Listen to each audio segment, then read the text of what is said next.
माझ्या सर्व नाशिककरांना अशा उत्स्फूर्तपणे समोर बघून मला खूप आनंद होतोय।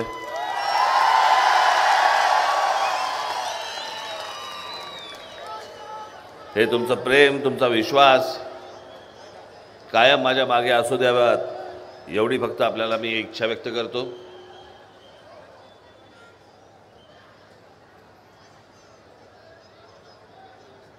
मला ही सभा आटपून लगेच मला मुंबईला निघायचं आहे।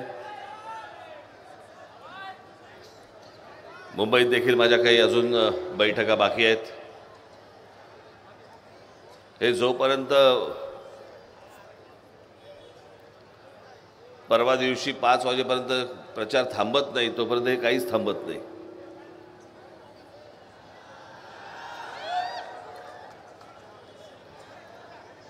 आणि त्याच्यामुळे या सगळ्या बैठका माझ्या आत्ता रात्री पण माझ्या काही लोक येणार आहेत। आपल्या अनेक मतदारसंघामधली फोनाफोनी असते, सगळ्या गोष्टी असतात आणि म्हणून मला इथून जरा लवकर निघावं लागणार आहे मुंबईला।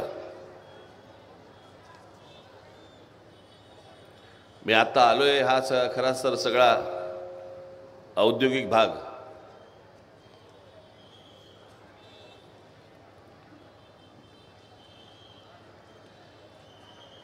मी या भागामध्ये अनेकदा फिरलोय, पाहिलंय, सभा झाल्या आहेत, अनेकदा आलोय।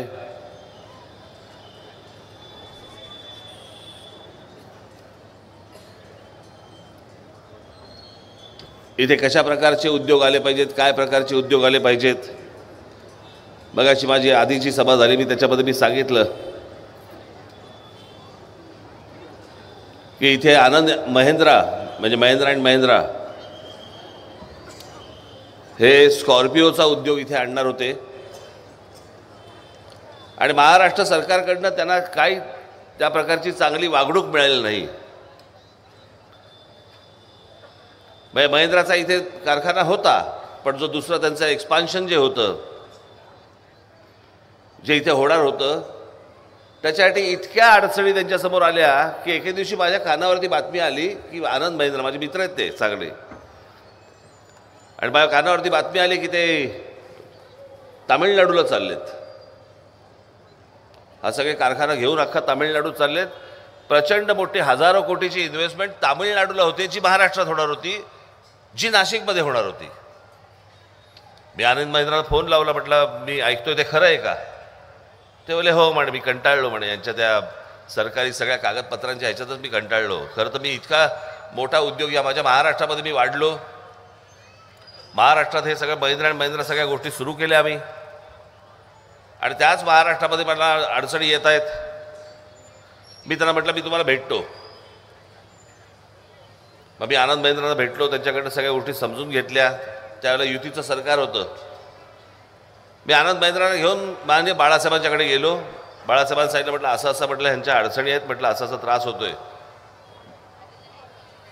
बाळासाहेबांनी लगेच ताबडतोब मुख्यमंत्र्यांना सांगितलं। मुख्यमंत्र्यांकडनं त्या सगळ्या गोष्टी तात्काळ सगळ्या गोष्टी झाल्या आणि ती हजारो कोटीची महिंद्रा अँड महिंद्राची इन्व्हेस्टमेंट मी इथे नाशिकमध्ये परत आणली, तामिळनाडूला न जाता।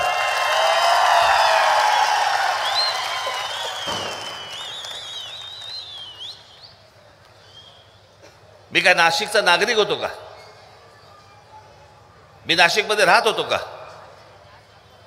पण माझं पहिलं कर्तव्य, मी माझ्या महाराष्ट्राचा नागरिक आहे। माझ्या महाराष्ट्रामध्ये हे उद्योग राहिले पाहिजेत। माझ्या मराठी मुलांना मुलींना इथे रोजगार मिळाला पाहिजे, त्यांच्या हाताला इथे काम मिळालं पाहिजे। या अनेक रोजगाराच्या विषयामध्ये अनेक मी अंगावरती आजपर्यंत अनेक केसेस घेतले आहेत। मला फरक पडत नाही त्या गोष्टींचा।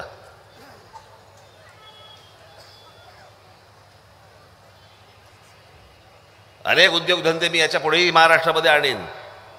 माझ्या महाराष्ट्रामधला तरुण, माझ्या महाराष्ट्रातील तरुणी हा देश सोडून बाहेर जाता कामा नयेत। या महाराष्ट्रातच त्यांना काम मिळालं पाहिजे, इथेच सर्व काही त्यांना मिळालं पाहिजे।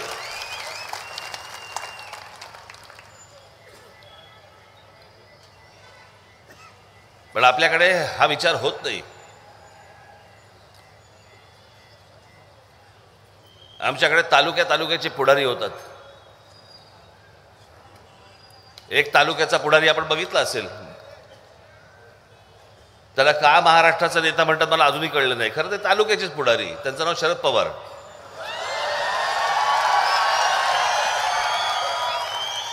बारामती तालुक्यामध्ये जेवढे उद्योगधंदे आले तेवढे महाराष्ट्रात नाही आणता आले.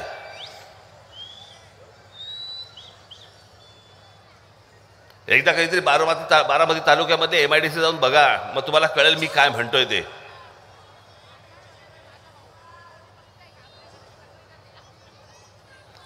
पण तुम्हाला उद्योग नाही मिळाले पाहिजे, तुमच्याकडे रोजगार नाही उपलब्ध झाला पाहिजे, कारण त्या सगळ्या गोष्टींकडे तुमचं दुर्लक्ष झालं पाहिजे.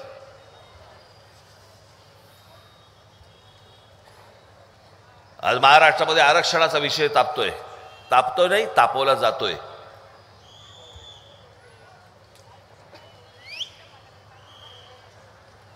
माझ्या दृष्टिकोनात महाराष्ट्रामधल्या माझ्या प्रत्येक तरुणाला आणि प्रत्येक तरुणीला 100% या महाराष्ट्रातच रोजगार मिळाला पाहिजे, तो कोणत्या का जातीचा असे ना.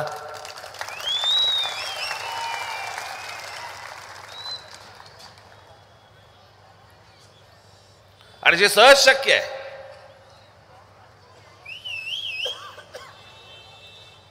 पण तुमच्या मूलभूत गरजांकडे तुमचं लक्षच जाऊ नये याच्यासाठीचे सगळे हे प्रयत्न सगळे सुरू आहेत. मी बाबांनो ह्याच्या पुढे जे तुम्हाला जे बोलणार आहे, सांगणार आहे, चित्त एकाग्र करून ऐका मी काय म्हणतोय ते. मग तुम्हाला हे सगळं काय राजकारण सुरू आहे महाराष्ट्रामध्ये आणि महाराष्ट्रामध्ये तुमची डोकी फोडण्याचं कारस्थान कशा प्रकारचं सुरू आहे हे तुमच्या लक्षात येईल.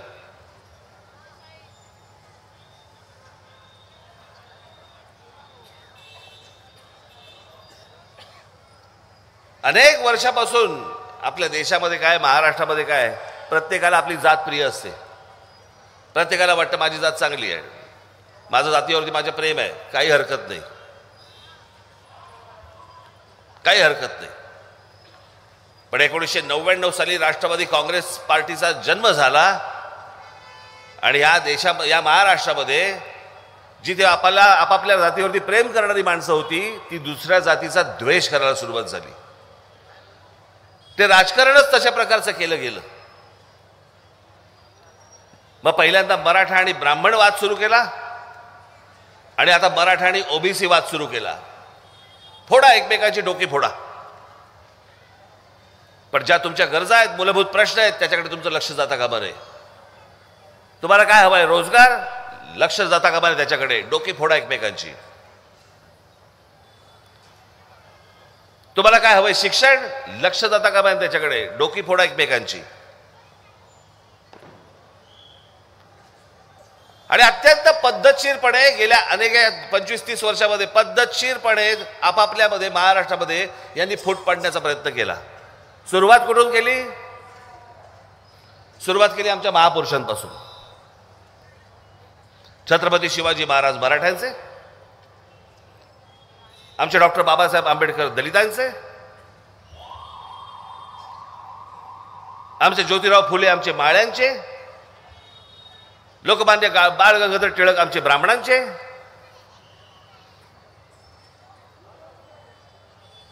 मी आताच त्या सभेमध्ये मी सांगितलं, स्वराज्य हा माझा जन्मसिद्ध अधिकार आहे आणि तो मी मिळवणारच. हे काहीतरी ब्राह्मणांसाठी सांगितलं होतं का? लोकमान्य टिळकांनी काय ब्राह्मणांसाठी सांगितलं होतं? माझ्या देशामधल्या, माझ्या महाराष्ट्रामधल्या मुली या शिकल्याच पाहिजेत, शिकून मोठ्या झाल्या पाहिजेत. हा विचार ज्योतिराव फुलेंनी काय माळी समाजातल्या मुलींसाठीच केला होता काय? या महाराष्ट्रातल्या मुलींसाठी केला होता, महिलांसाठी केला होता की माझ्या महाराष्ट्रातली प्रत्येक महिला, मुलगी ही शिकली पाहिजे.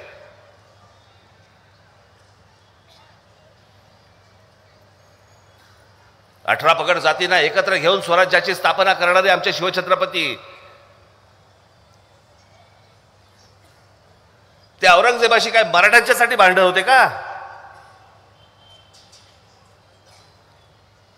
या हिंद प्रांताच्या प्रतिष्ठेसाठी भांडत होते ते. या महाराष्ट्रामध्ये राहणाऱ्या, इथे या भागात राहणाऱ्या सर्व लोकांसाठी ते भांडत होते, त्याच्यासाठी लढाया करत होते. आपण आणून कुठे बसवलं आहे ना जातीत? शालेय शिक्षणामध्ये वाचताना, धडे वाचताना या महापुरुषांना आम्ही काय जातीत बसवायचं? हे सगळं जाणीवपूर्वक केलं गेलं गेल्या 25-30 वर्षात. तुमच्या डोक्यामध्ये हा जो किडा घातला जातीचा ना, हा फक्त जाणीवपूर्वक केला का? कारण हा जो महाराष्ट्र होता, जो हिंदुत्वाने भारावलेला होता, त्या हिंदुत्वाला तोडण्या फोडण्याचं काम या शरद पवारांनी जातीतनं केलं.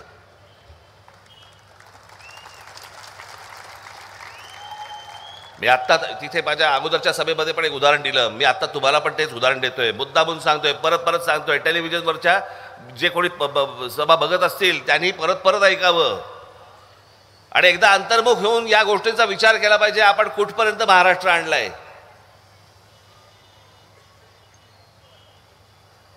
यातला काही दिवसांपूर्वीची मराठवाड्यामधली घटना आहे. एका घरामध्ये एका व्यक्तीचं निधन झालं. त्या घरामध्ये फक्त 3 माणसं होती, चौथा तो ज्याचं निधन झालं. त्याची तिरडी उचलायला चौथा खानदान होता. त्यांच्या घराच्या बाहेर वेगळ्या समाजातले लोक, मी मुद्दाम तुम्हाला जात सांगणार नाहीये, त्याच्या घराच्या बाहेर जी लोक होती, जी इतकी वर्ष सगळेजण खेळीमेळीच्या वातावरणामध्ये राहत होते, जे बाहेर राहणारे होते ते दुसऱ्या समाजाचे होते, त्यातला एकही जण त्या तिरडीला खांदा द्यायला नाही आला. नातेवाईकांची वाट पाहत बसले. 6 तासानंतर नातेवाईक आले. मग त्या तिरडीला चौथा खांदा मिळाला. मग ती उठली आणि मग स्मशानामध्ये गेले. इथपर्यंत महाराष्ट्र आणून ठेवला आपण.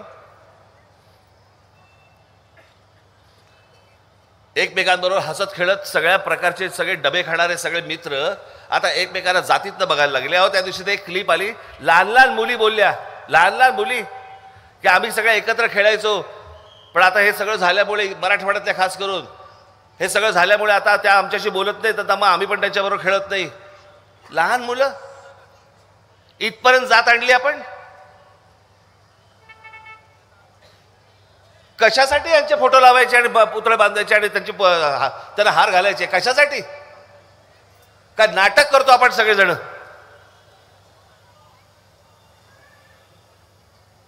त्या शालेय पुस्तकामध्ये जी प्रतिज्ञा आहे ना, पहिलं पान आहे ना, सगळ्या मला असं वाटतं विद्यार्थ्यांनी पहिलं फाडून टाका. बघ, भारत माझा देश आहे, सारे भारतीय माझे बांधव आहेत, माझे माझ्या देशावरती प्रेम आहे, फाडून टाका. खोटं बोलतोय आपण.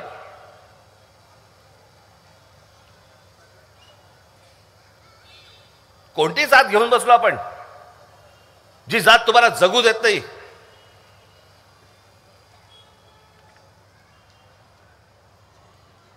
आणि हे फक्त आणि फक्त निव्वळ एका गोष्टीसाठी सुरू आहे, की जेणेकरून जे मूलभूत प्रश्न आहेत, तुम्हाला नोकऱ्या नाहीत, माझ्या महिलांना संरक्षण नाही, आमच्या महाराष्ट्रामध्ये लहान लहान मुलींवरती बलात्कार होत आहेत, आमच्याकडे रोजगार निर्माण होत नाहीये, आमच्याकडे उद्योगधंदे येत नाही आहेत, आम्हाला चालायला फुटपाथ मिळत नाही आहेत, आम्हाला वाहनं चालवायला चांगले रस्ते मिळत नाही आहेत, आमच्याकडे शेतकरी, हजारोने शेतकरी आमच्याकडे आत्महत्या करतायत, आमच्याकडे कामगार देशोधडीला लागतोय. अनेक जे विषय आहेत ना, या सगळ्या विषयांकडे तुमचं लक्ष जाऊ नये याच्यासाठी म्हणून केलेली गोष्ट आहे. काय? जातीत लक्ष द्या, जातीवर लक्ष द्या. हे जात संपवतील, हे तुमची वाट लावतील, हे जाती जातीमध्ये जे विष कालवलं जाते ना, यातनं माझी तुम्हाला विनंती आहे, या सगळ्या निवडणुका गेल्या तेल लावत. हे सगळे राजकीय सगळे पक्ष मेले तरी चालतील, महाराष्ट्र जगला पाहिजे.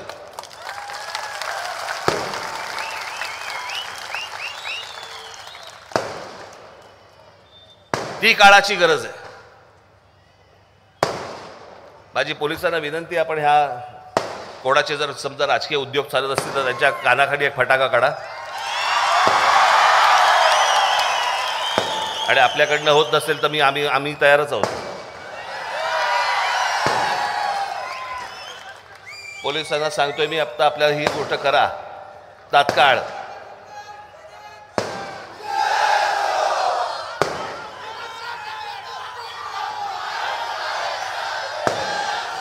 ही सगळी जी मंडळी आहेत, ही सगळी तुम्हाला त्याच्यापासून दूर लोटतायत, की आम्ही आमच्याकडे तालुक्यामध्ये विकास नाही करू शकलो, आम्ही आमच्या शहरामध्ये काही उद्योगधंदे नाही आणू शकलो. हे जे तुम्हाला मागे ठेवणं, मागास ठेवणं जे आहे ना, याच्यासाठी म्हणून त्या सगळ्या गोष्टींकडे तुम्हाला जातीतनं सगळ्या आतमध्ये विष कालवलं जातंय. हे सगळे उद्योग ह्याच्यासाठी सुरू आहेत सगळे. आपण ही गोष्ट नीट समजून घेतली पाहिजे की हे काय राजकारण सुरू आहे आपल्या भोवती. गेल्या 5 वर्ष काढून बघा, त्यांनी हा जो तमाशा मांडला सगळ्या लोकांनी, कोण कुठचा आमदार कुठे येतोय निवडून, तो विकला जातोय, तो दुसऱ्या पक्षामध्ये जातो.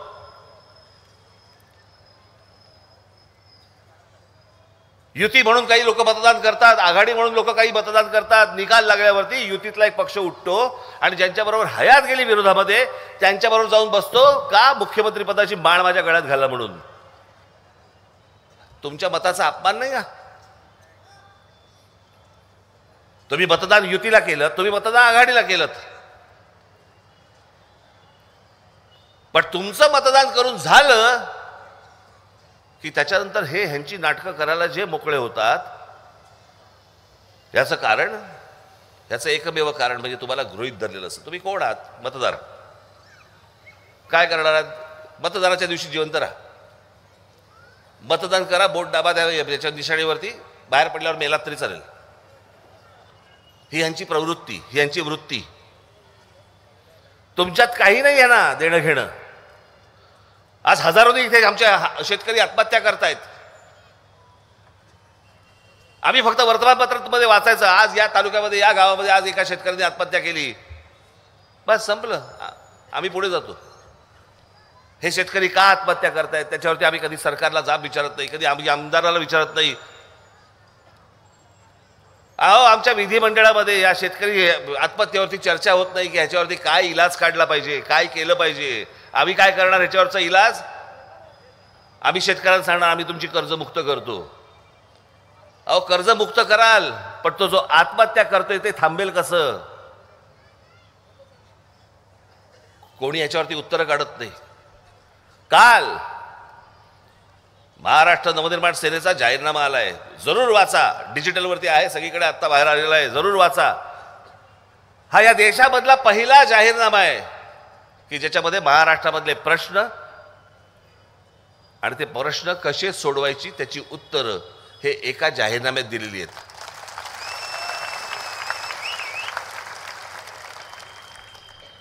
नाही ते ह्यांचे काय जाहीरनामे?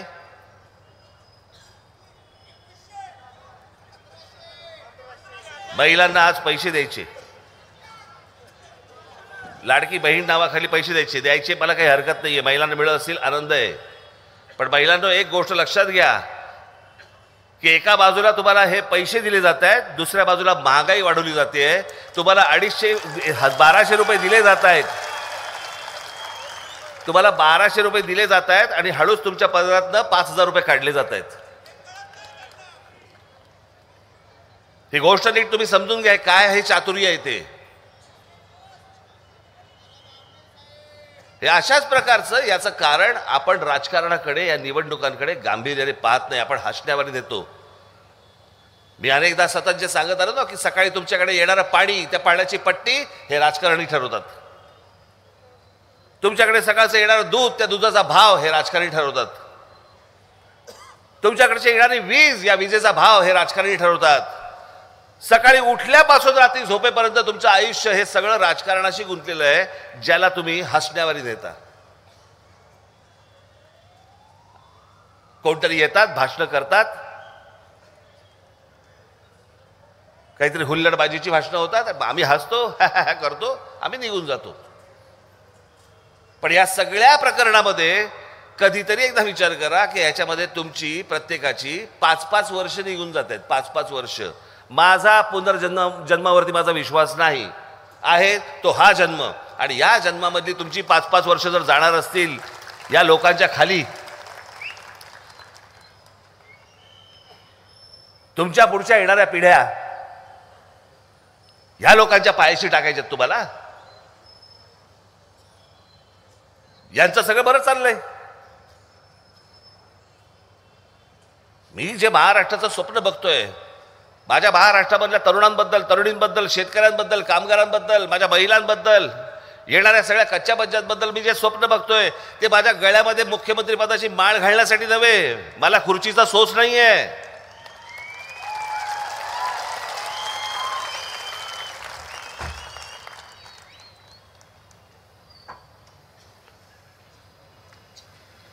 मी तुम्हाला एक उदाहरण म्हणून सांगतो. उदाहरण मी माझ्या एकदा 1-2-4 सभांमधनं सांगितलं होतं, मुद्दा म्हणून सांगतो.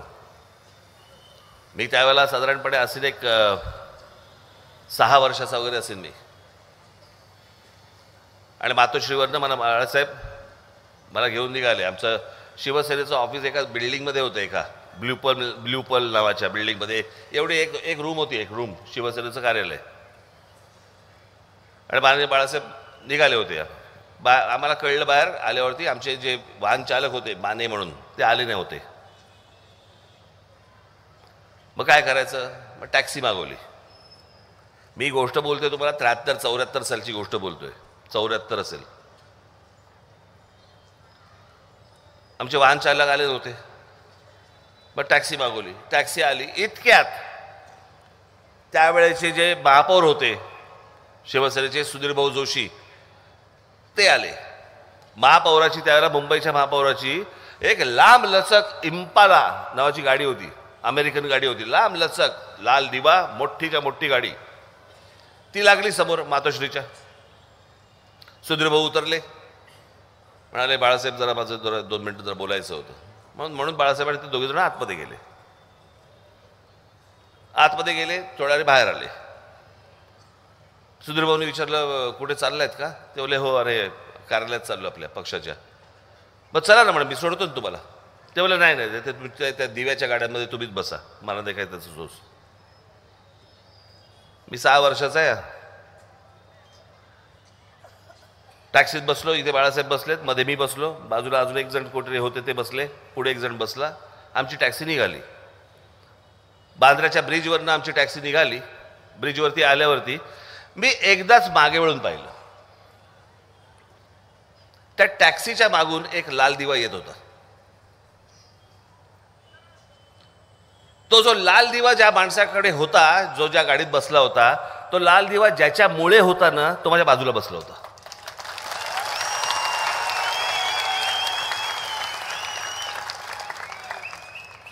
मला सांगा, हे चित्र ज्या मुलाने लहानपणी 6 वर्षाचा असताना पाहिलंय, त्याला त्या लाल दिव्याचं काही कौतुक असेल का हो? जरा सांगा.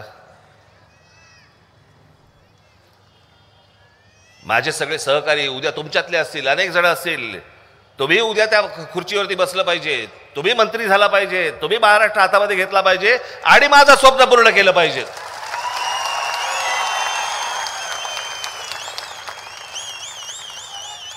यांचं काय चालू आहे? यांचं प्रत्येक जण स्वार्थासाठी, आपापल्या खुर्चीसाठी, पदांसाठी म्हणून तुम्हाला कोणालाही विकायला तयार होतो. तुमची जातीमध्ये भांडणं लावली जातात, वाटेल त्या गोष्टी केल्या जातात, पण तुमचा विचार नसतो त्याच्यामध्ये. येणाऱ्या भावी पिढ्यांचा विचार नसतो. हा फक्त त्यांच्या स्वार्थाचा विचार असतो, स्वतःच्या पदाचा विचार असतो, स्वतःच्या खुर्चीचा विचार असतो.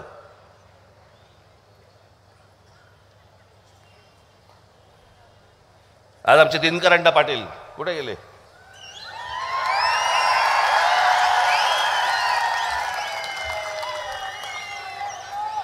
माणूस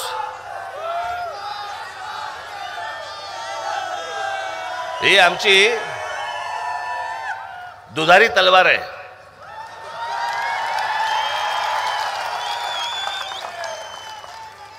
कशी? हे स्वतः वारकरी पंथाचे आहेत. बस रे, सगळं झालं की बोंबला तिच्या आयला एकदाचे काय ते कळलं का?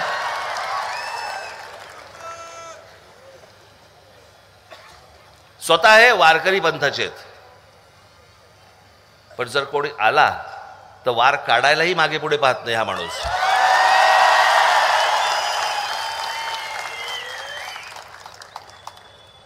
आज मी तुम्हाला या सगळ्या माझ्या लोकांसह मी तुम्हाला शब्द देतो, हे राज्य एकदा माझ्या हातामध्ये द्या. उद्या ना तुम्ही निवडून आणा. जो तुमच्याकडचे अनेक प्रलंबित प्रश्न आहेत, त्यातला सगळ्यात महत्त्वाचा प्रश्न आहे तो म्हणजे IT पार्कचा. यांना निवडून दिल्यानंतर या भागामध्ये IT पार्क आणण्याचा मी जास्तीत जास्त प्रयत्न करीन. आणि प्रयत्न करीन ज्यावेळेला मी म्हणतोय, मी ज्यावेळेला शब्द देतोय तो राज ठाकरेचा शब्द, एवढं लक्षात ठेवा आपण. तुमच्या रोजगाराची कुठचीही संधी मी वाया घालून देणार नाही. हे राज्य एकदा माझ्या हातात द्यावं. सगळ्यांना बघितलं तुम्ही आतापर्यंत, सगळ्यांकडनं अपमान सहन केले, सगळ्यांकडनं महाराष्ट्राचं वाटोळं केलं. एक 5 वर्ष माझ्या हातात देऊन बघा हे राज्य, संपूर्ण राज्य. अजून किती वाटोळं होईल तुमचं मला सांगा. अजून किती वाटोळं होऊ शकतं, अजून किती खड्ड्यात जाऊ शकता. पण मी जे म्हणतोय ते जे स्वप्न मी पूर्ण करण्यासाठी म्हणून जर प्रयत्न केला तर भलं कोणाचं होणार आहे? या राज्याचं होणार, तुमचं होणार. आणि माझं जे स्वप्न आहे, अहो जगामध्ये सगळ्या गोष्टी घडू शकतात, माझ्या महाराष्ट्रात काय घडू शकत? माझ्या महाराष्ट्रातल्या तरुणांमध्ये आणि तरुणीमध्ये काय कमी आहे? पण तुम्हाला स्वप्नच पडायला देत नाही ही माणसं. मोठी स्वप्न बघायचीच नाहीत तुम्ही. रोजच्या जीवनामधल्या ज्या हाल अपेक्षा आणि सगळ्या ज्या गोष्टी आहेत त्यातनंच तुम्ही मार्ग काढत राहा आयुष्यभर. मला मरण येत नाही म्हणून जिवंत असलेली माणसं मला आवडत नाही. तुम्ही या संपूर्ण नाशिककडे, महाराष्ट्राकडे, अहो तेजोमय अत्यंत आपल्याला इतिहास असलेला हा महाराष्ट्र आहे. मी माझ्या सगळ्या भाषणामध्ये सांगतो ना, आपला महाराष्ट्र म्हणजे कोण आहे? या हिंद प्रांतावरती ज्या मराठेशाहीने राज्य केलं, 150-125 वर्ष राज्य केलं, तो महाराष्ट्र आहे हो हा. बाहेरचे राज्य करायचे म्हणजे इथे राज्य करण्यासाठी अनेक लोक बाहेरून आले. पण या हिंद प्रांतावरती 125 वर्ष राज्य आपल्या इथल्या लोकांनी केलं आणि ते फक्त महाराष्ट्राने केलं, आपल्या मराठेशाहीने केलं, पेशव्यांनी केलं. विचार कोणता होता? विचारांचा शिवछत्रपतींचा विचार होता. आज आई काय ताकद असेल त्या माणसामध्ये की छत्रपती शिवाजी महाराज की म्हटल्यानंतर आजही अंगावरती काटा येतो. काय येतो? कशासाठी येतो?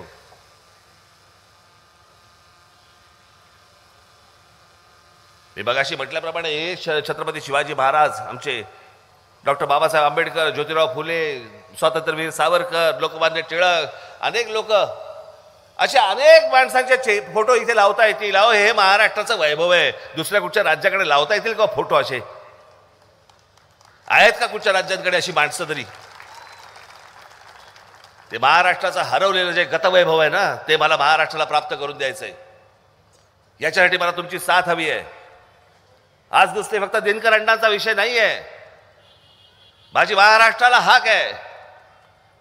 महाराष्ट्र नवनिर्माण सेनेचे जिथे जिथे म्हणून माझे उमेदवार उभे असतील त्या सर्व उमेदवारांना, मला खरं तर या सगळ्या ठिकाणी मला जाता नाही आलं. 15 दिवस मला प्रचारासाठी मला मिळाले. इतक्या मतदारसंघामध्ये महाराष्ट्रामध्ये जाणंच शक्य नव्हतं. मी आज इथूनच मी महाराष्ट्रातल्या सर्व माझ्या तमाम जनतेची मी दिलगिरी व्यक्त करतो की मी तिथे येऊ शकलो नाही, तिथे उमेदवार असून देखील येऊ शकलो नाही. काल तर गेलो तर माझी थोडीशी तब्येत पण जरा थोडी बिघडली. काल पहिल्या 2 सभेला, नंतर गोळी घेतल्यावर जर बरं वाटलं मला. पण अनेक ठिकाणी मला जाता नाही आलं. त्याबद्दल मी त्यांची क्षमा मागतो, दिलगिरी व्यक्त करतो. क्षमा कराल अशी मला अपेक्षा आहे. परंतु माझी आपल्याला सर्व विनंती आहे की हा आत्तापर्यंत झालेला महाराष्ट्राचा सगळा खेळखंडोबा जर समजा थांबवायचा असेल, तुम्हाला नवा विचार करावा लागेल. मी ज्यावेळेला पक्ष स्थापन केला त्यावेळेला जे माझं महाराष्ट्राबद्दलचे जे स्वप्न, त्या स्वप्नात न पक्षाचं नाव आलं आणि ते म्हणजे नवनिर्माण. मला काहीतरी नवनिर्माण करायचं या महाराष्ट्रामध्ये. या सगळ्या लोकांना फक्त आजपर्यंत तुम्ही सगळ्यांना संधी दिलीत. एकदा राज ठाकरे आणि त्याच्या पक्षाला एकदा संधी देऊन बघा. आणि म्हणून महाराष्ट्रातल्या माझ्या तमाम माता भगिनींना, बांधवांना माझी विनंती आहे, नाशिक पश्चिमच्या माझ्या तर सर्व नागरिकांना, आमचे दिनकर अण्णा तर आहेतच, बाकीचे कुठे गेले उमेदवार? आमचे काशीनाथ बेंगाळ, प्रसाद सानप, मोहिनी जाधव आणि योगेश आमचे सूर्यवंशी संगमनेरचे कुठे गेले? हां, हे माझे सगळे सहकारी तर आहेतच. पण माझ्या महाराष्ट्रामध्ये जिथे जिथे म्हणून माझ्या महाराष्ट्र नवनिर्माण सेनेचे जिकडे उमेदवार उभे असतील, तुमचे जे कोणी नातेवाईक असतील, मित्रपरिवारातील लोक असतील, सगळ्यांना फोन करा. आजपर्यंतचा झालेला तमाशा बस झाला. आपण एक नवा विचार करूया. आणि म्हणून माझ्या उमेदवारांना येत्या 20 तारखेला आपण रेल्वे इंजिन या निशाणीवरती बटन दाबून यांना सर्वांना प्रचंड प्रचंड प्रचंड मताने विजयी करावं.